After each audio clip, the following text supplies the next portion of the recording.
Jemaat CK7 yang dikasihi Tuhan Yesus. Terima kasih kita panjatkan kepada Tuhan Yesus yang memberi kita kesempatan untuk ibadah bersama walaupun melalui live streaming www.gbiprj.org. Terima kasih Tuhan Yesus untuk semua yang sudah Kau berikan di dalam hidup kami. Terima kasih untuk perlindungan-Mu sehingga kami boleh dalam keadaan sehat menonton live streaming ini. Biarlah jadikanlah kami semua sesuai dengan rencana-Mu di dalam hidup kami. Terima kasih Bapa, dalam nama Tuhan Yesus kami sudah berdoa dan mengucap syukur. Semua jemaat yang percaya katakan amin. Nah, saudara yang dikasihi Tuhan Yesus, Anda mengetahui selama 14 hari saya mengisolasi diri saya sendiri atau yang disebut dengan self isolation. Karena saya baru pulang dari luar negeri. Dan sesuai aturan pemerintah, bagi mereka yang baru pulang dari luar negeri, maupun sesuai peraturan dari rumah sakit, bagi dokter yang baru pulang dari luar negeri, diwajibkan untuk 14 hari tidak bergaul dengan siapa-siapa atau yang disebut dengan isolasi mandiri. Tetapi biasanya begitu. Lalu timbul berita-berita yang tidak enak didengarnya. Dikatakan gembalanya kena COVID-19. Makanya gembalanya tidak muncul-muncul. Hari ini saya mengucap syukur kepada Tuhan Yesus. Karena oleh darahnya coronavirus tidak diizinkan masuk di dalam tubuh jemaat maupun saya.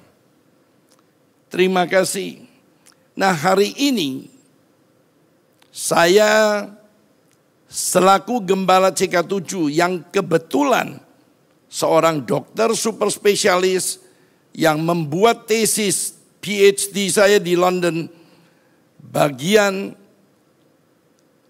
adenovirus induced liver cancer. Makanya saya mengetahui dengan jelas semua mengenai virus. Nah, saudara yang dikasihi Tuhan Yesus, tema hari ini adalah coronavirus infection, tema yang sedang ditunggu-tunggu oleh jemaat dan dipaparkan bukan oleh hoax, tetapi oleh seorang gembala yang memang ahli di bidang itu. Nah, saudara yang dikasihi Tuhan Yesus, pertama-tama saya cerita mengenai geografismus daripada coronavirus. Nah, saudara lihat di data yang dipaparkan pada tanggal 2 April, sudah lebih dari 934.000 orang yang kena di seluruh dunia. Di antaranya 46.900 yang sudah meninggal dunia. Itu memberikan mortality rate, angka kematian yang kurang lebih menyedihkan 5%. Padahal penyakit coronavirus hanya boleh membawa kematian 2-3%. Nah, saudara yang dikasihi Tuhan Yesus, di Amerika pada tanggal 2 April tercatat 163.000 yang kena dan yang sudah meninggal mendekati 3.000, memberikan angka kematian mortality rate kurang lebih 1,7%. Bila Anda melihat Italia yang sudah 105.000 orang yang kena, yang positif COVID-19, ternyata angka kematiannya menyedihkan 12.430 atau mortality rate-nya 12%. Saudara, mortality rate 12%, bisa kita simpulkan dokternya yang kurang bagus atau manusianya yang bandel. Saudara, kalau lihat China, dia hanya 82.000 yang kena. Yang mati cuma 3.300, memberikan angka 4 rate-nya.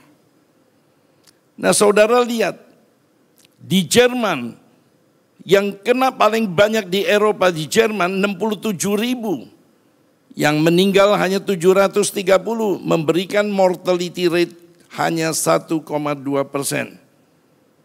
Bagaimana dengan Indonesia? Indonesia yang terdaftar saat ini 1.528 yang positif COVID-19, yang meninggal hari ini tercatat 136, memberikan mortality rate 9%, tidak beda dengan Spanyol, sedikit di bawah Italia. Angka yang sangat menyedihkan. Kalau Anda lihat Singapura, angkanya paling bagus, tetapi Singapura angkanya masih di bawah 1.000. Kita lihat the next, yaitu Israel, 5.000 lebih mereka yang positif dan hanya 21 yang meninggal, memberikan mortality rate cuma 0,46%. Nah, saudara yang dikasihi Tuhan Yesus, di sebelah kiri 10 negara yang paling aman. Nomor 1 Israel, kedua Singapura.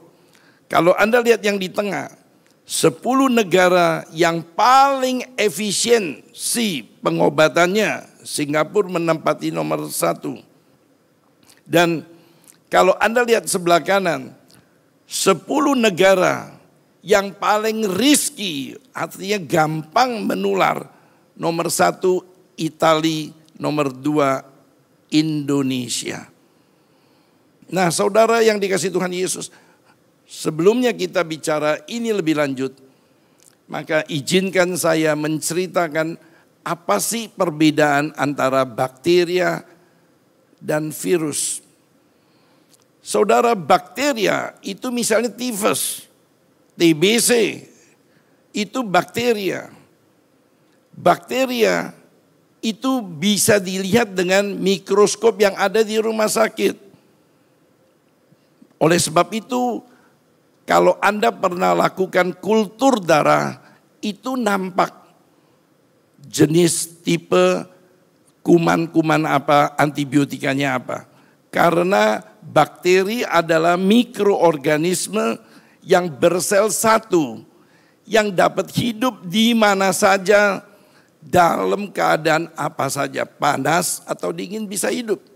Karena dia bersel satu. Lain halnya dengan virus.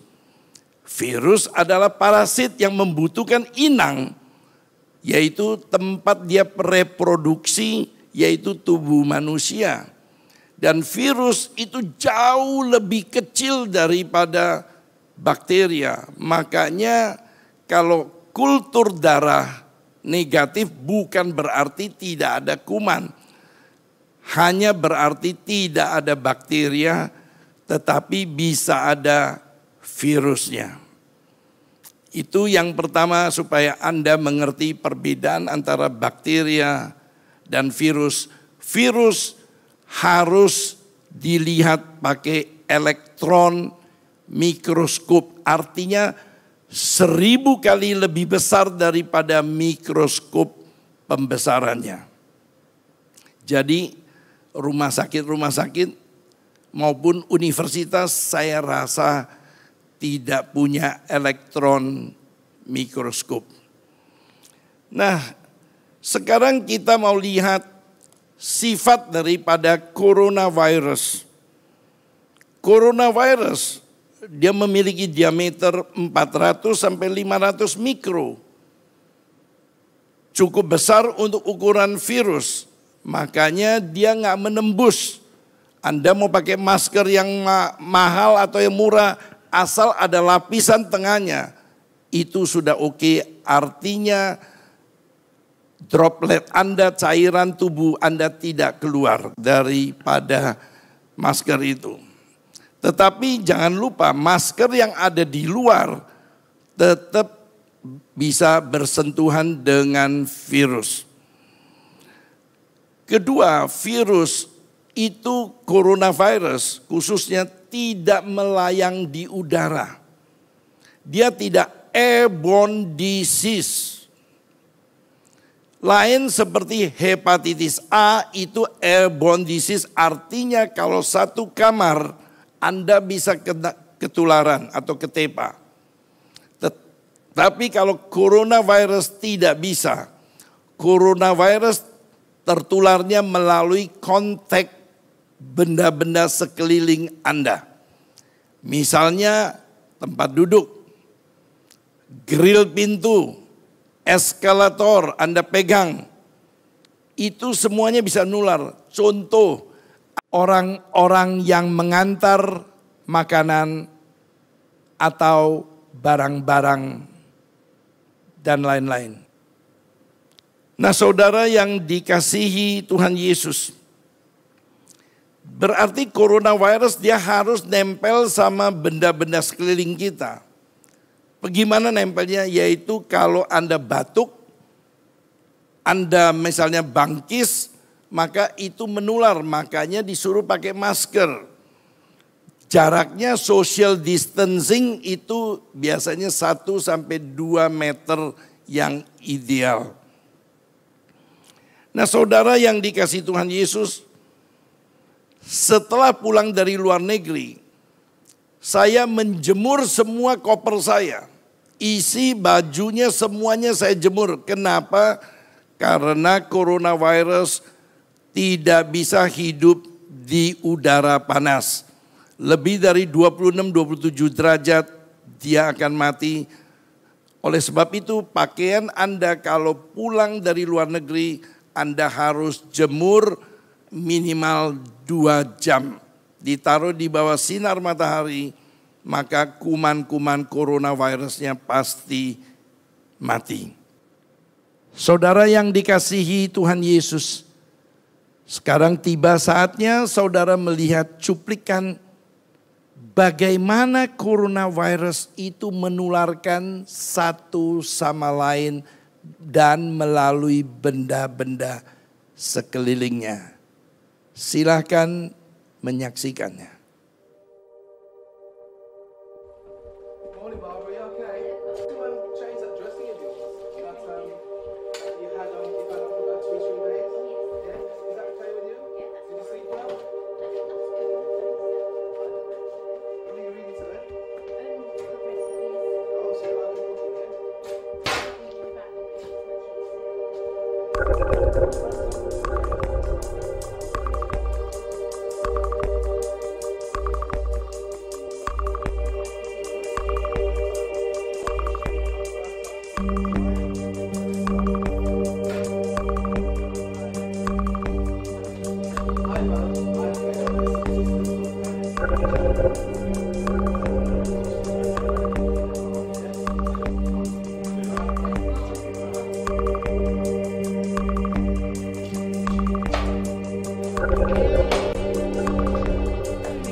Nah, saudara yang dikasihi Tuhan Yesus, sekarang cara penularannya bagaimana?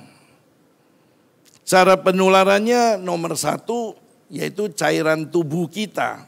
Makanya Anda dianjurkan pakai masker, terutama yang batuk dan yang pilek. Yang sehat nggak usah ikut-ikut pakai masker. Kalau Anda merasa Anda sehat, Anda tidak ada batuk, Anda tidak ada bangkis. Makanya masker hilang di pasaran selain penimbunan terjadi. Saudara yang dikasihi Tuhan Yesus, katakan orang itu bangkis, orang itu batuk, maka jatuh ke tangan. Virus itu ada di tangan. Anda bisa melihat pada waktu Anda berjabatan tangan, itu virus yang ada di tangan Anda saat Anda berjabatan tangan. Bisa bayangkan bagaimana Anda menularkan person yang selanjutnya. Makanya dilarang berjabat tangan. Anda lihat, ini virus. Kalau Anda lihat strukturnya, maka dia selalu pecah kalau kena deterjen, yaitu sabun cuci. Dia pecah sehingga dia tidak berfungsi lagi, makanya diminta Anda selalu cuci tangan, cuci tangan. Kalau tidak ada cuci tangan, maka Anda dianjurkan memakai hand disinfektan yang mengandung etanol 70% harus. Nah, Anda waktu pakai hand disinfektan yang saya lihat banyak orang salah, yaitu terlalu sebentar. Actually Anda harus pakai 20 detik lamanya baru berguna. Sayangnya orang kebanyakan pakainya cuma 5 detik. Sekali lagi, tolong diperhatikan, Anda pakai hand disinfektan harus 20 detik supaya kumannya semuanya mati. Anda tadi sudah lihat berjabatan tangan, itu berapa banyak virusnya yang ada. Kalau Anda cuma pakai 5 detik, sebagian virus mati, sebagiannya nggak mati. Jadi perhatikan hand disinfektan kalau Anda pakai harus 20 detik baru virusnya semuanya mati.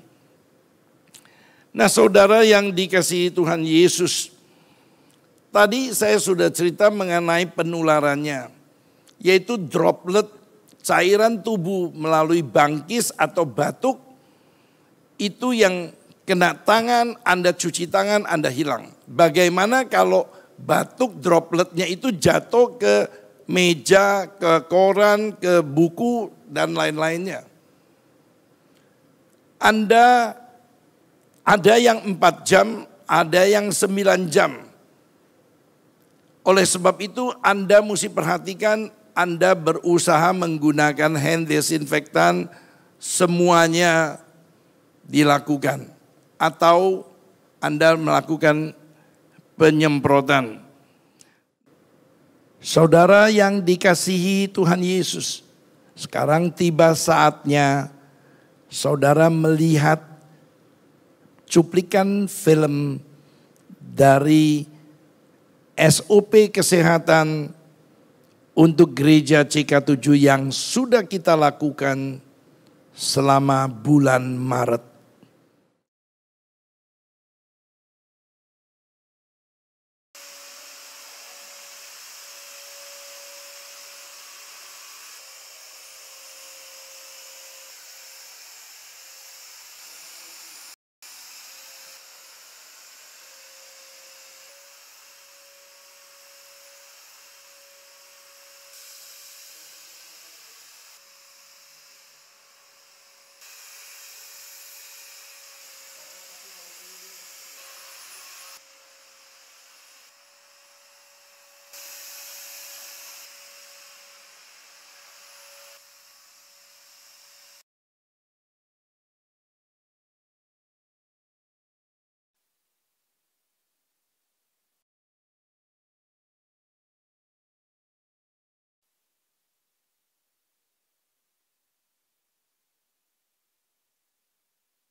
Nah, saudara tahu SOP kesehatan untuk gereja nomor 1 CK7 sudah melakukan sejak 1 Maret.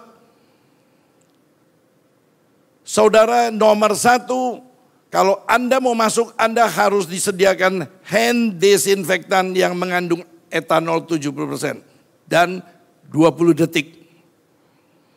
Kedua, Anda harus memakai thermal scanner karena coronavirus tidak mungkin tidak ada fever. Kalau yang kena kumat pasti ada fever, kecuali mereka yang asimptomatik, tidak ada gejala sama sekali. Dan bagi mereka yang batuk atau pilek, tahu diri sedikit, pakai masker untuk menghindar supaya dropletnya itu tidak kena orang lain. Dan hindari jabatan tangan. Nah, saudara harus melakukan penyemprotan. Penyemprotan dengan desinfektan khusus. Saudara, idealnya di CK7 lakukan sebelum ibadah, yaitu hari Sabtu semua. Termasuk WC, termasuk nursing room, termasuk sekolah minggu, semuanya harus disemprot.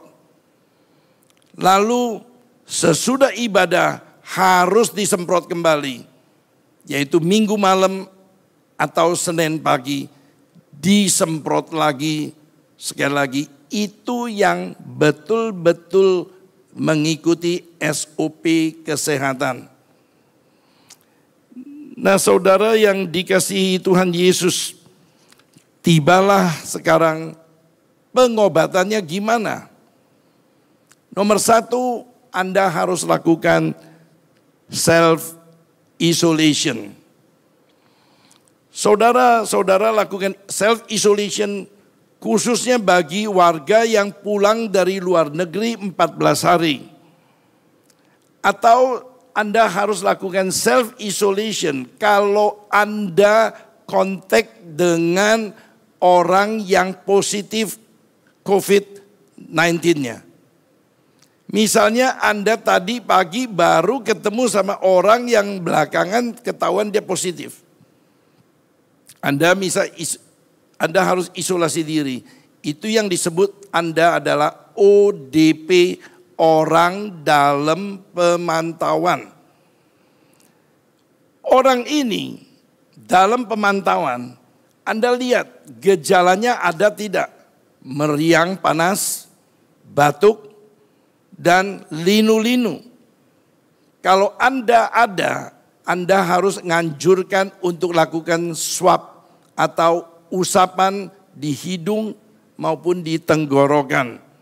Dan sekaligus bikin rapid test. Ingat rapid test yang ideal sesudah 7 hari dilakukan. Karena yang diperiksa adalah IgM dari coronavirus. IgG lagi sedang diusahakan. Nah, kalau rapid testnya negatif, Anda harus mengulangi 1 minggu lagi supaya Anda tahu Anda betul-betul negatif, berarti Anda tidak terkontaminasi. Kalau positif, Anda tidak usah khawatir, ada 2 kemungkinan. Kalau rapid testnya positif, 1 Anda pernah kena, atau Anda sedang kena. Untuk itu Anda mesti melakukan swab test lagi dan rapid test seminggu lagi diulangi. Nah saudara, self-isolation, ternyata ada di Alkitab. Mari kita buka sama-sama di kitab Yesaya 26 ayat 20 dan 21. Mari bangsaku, masuklah ke dalam kamarmu, tutuplah pintumu sesudah engkau masuk. Bersembunyilah barang sesaat lamanya sampai amarah itu berlalu. Ayat 21, sebab sesungguhnya Tuhan mau keluar dari tempatnya untuk menghukum penduduk bumi karena kesalahannya. Dan bumi tidak lagi menyembunyikan darah yang tertumpah di atasnya. Tidak lagi menutupi orang-orang yang mati terbunuh di sana. Nah saudara yang dikasihi Tuhan Yesus. Jadi self-isolation itu sebetulnya sudah ada di Alkitab, sudah memperingatkan kita. Kalau murka Tuhan turun, lebih baik Anda isolate yourself. Mengisolasi diri sendiri. Nah saudara tahu, pada waktu tulah kelima diturunkan, pada waktu orang-orang Israel keluar dari Mesir, pada waktu Musa dipakai oleh Tuhan untuk mengeluarkan bangsa Israel dari Mesir, maka Musa harus bertatap muka dengan kerajaan Firaun dari Mesir. Maka tulah kelima terjadi, yaitu peternakan orang-orang Mesir, orang-orang Israel dibela oleh Tuhan. Yaitu Tuhan mengatakan ada perbedaan antara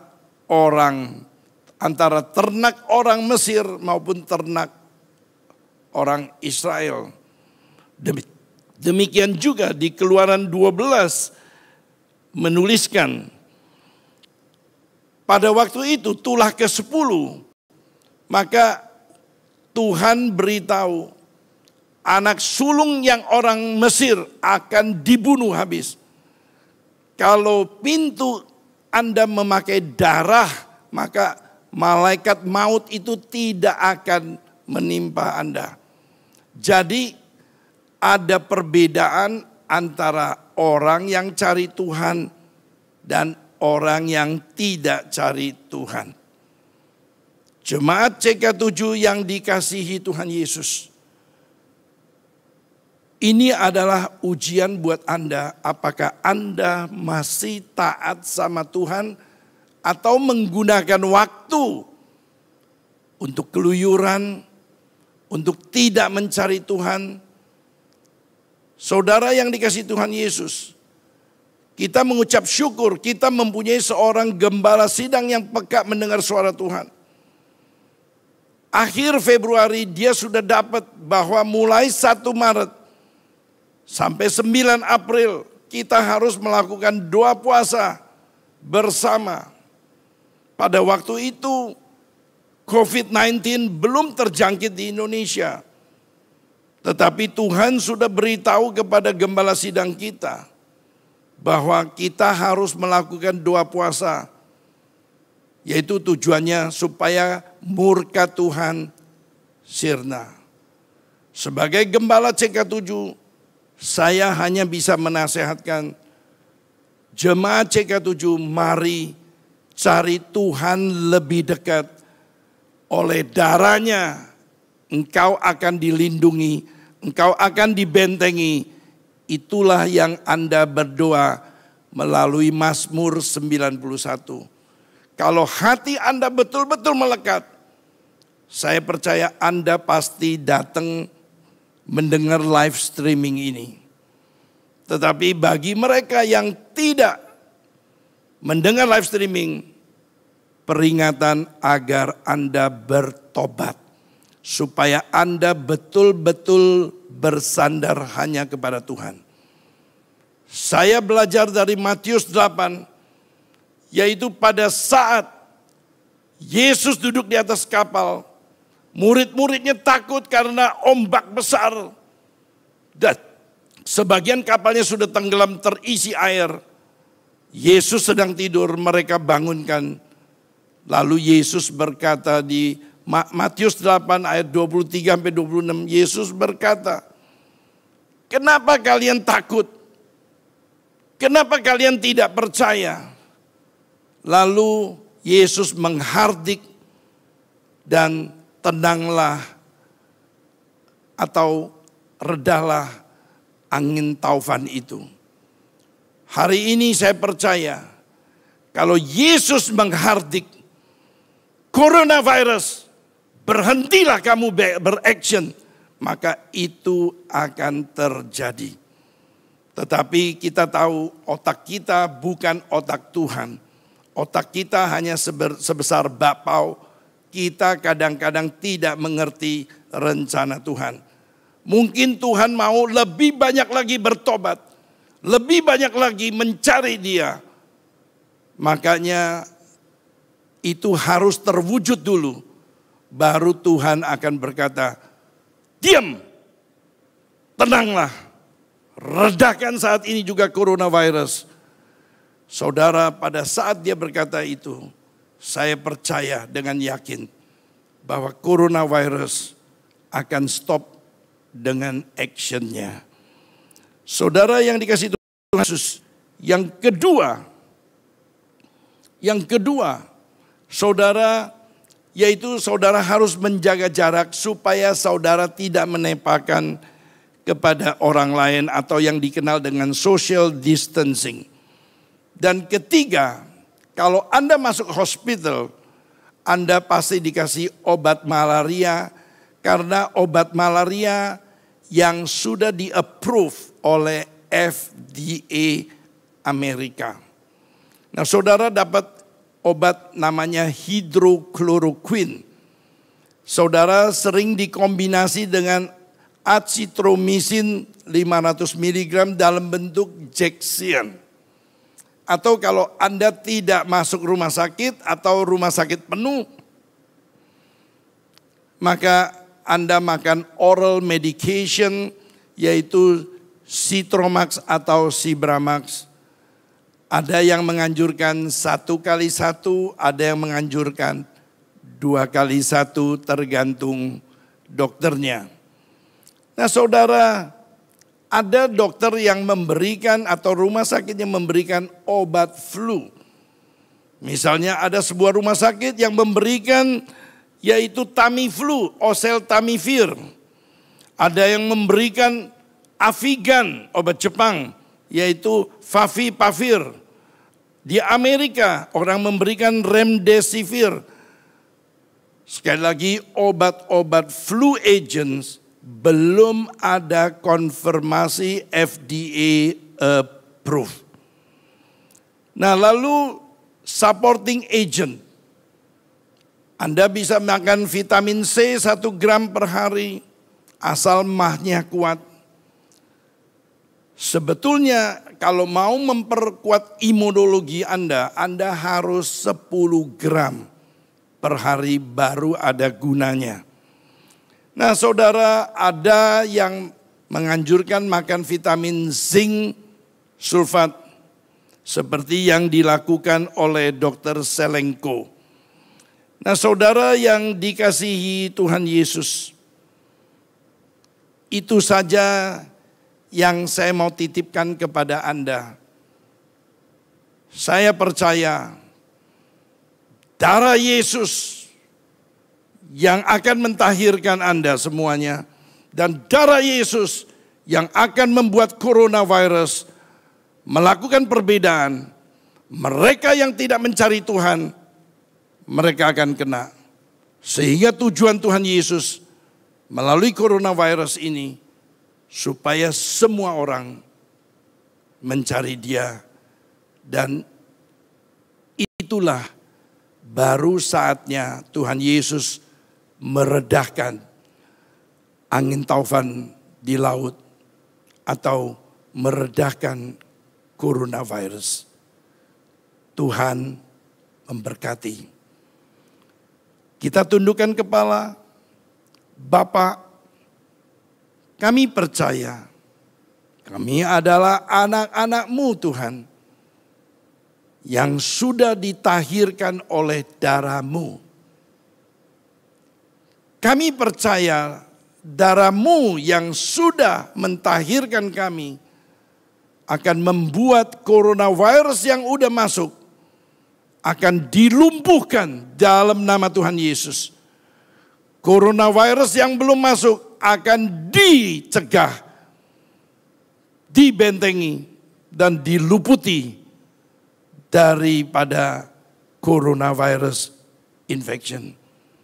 Sehingga kami percaya hanya Dialah yang akan menentukan kapan redahnya coronavirus infection.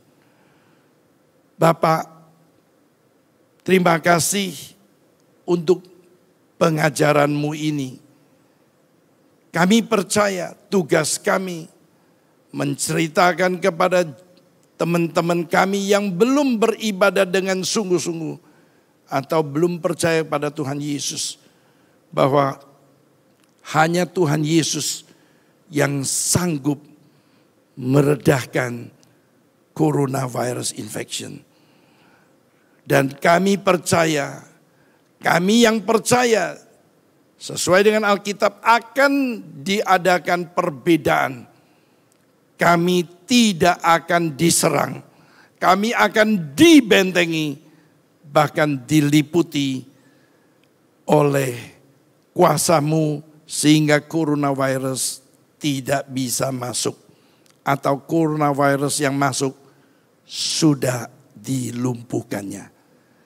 Terima kasih Bapa, terima kasih Roh Kudus, terpuji nama-Mu Tuhan Yesus selamanya. Haleluya. Amin. Saudara yang